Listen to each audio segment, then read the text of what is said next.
50 ka mga garbage collector sa syudad ang nakadawat og gasa gikan sa dakbayan sa San Carlos aging pitik sa pagsaulog sa bulan sa Setyembre bilang Civil Service Month matag tuig.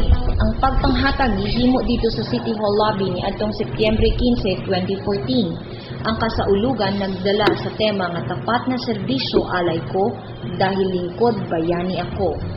Si SP member Momoy Divulgado, chairman sa Committee on Environment and Natural Resources, mao ang mihatag sa mensahe sa maong okasyon.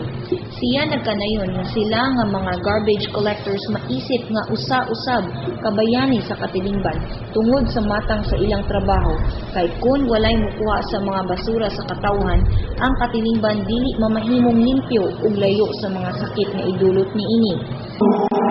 Kamuoy naghatag nato og kalimpyo sa atoang siyudad.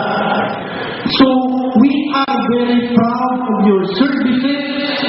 The few, the proud, yun mo, kailangan kayo siyuntian na the few, the proud, the maris. So kamo, you belong to that group also. Pero the few, the proud, the garbage collectors. Kini nga pagpaambit og gasa sa mga nagkalain-laing sektor sa katilingban nahimo ng batasan kon practice matag bulan sa Setyembre matag tuig sa pagsaulog sa serbisyo sibil sa Pilipinas. Niadtong miaging semana, ang sektor sa mga senior citizens mao ang nakadawat og gasa. Karon mao ang mga garbage collectors. Sa sunod semana, ang mga may kapansanan sa lawas o kon physically handicapped na usab o pagasundan sila sa mga drivers o pedicab sa katapusang semana sa bulan. Ang mga misaksi o nanghatag sa mga gasa mao sila si SP members Corinne Masconiana, Vicky Gabili, Noli Bagyoro o Fernan Antonio.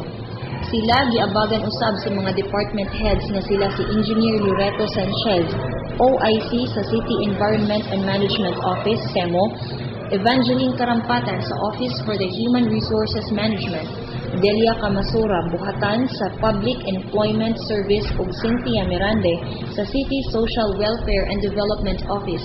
Kansang Buhatan, mao ang nagtimbang ug nag-ayuda sa pag-andam sa mga gasa nga gipanghatag.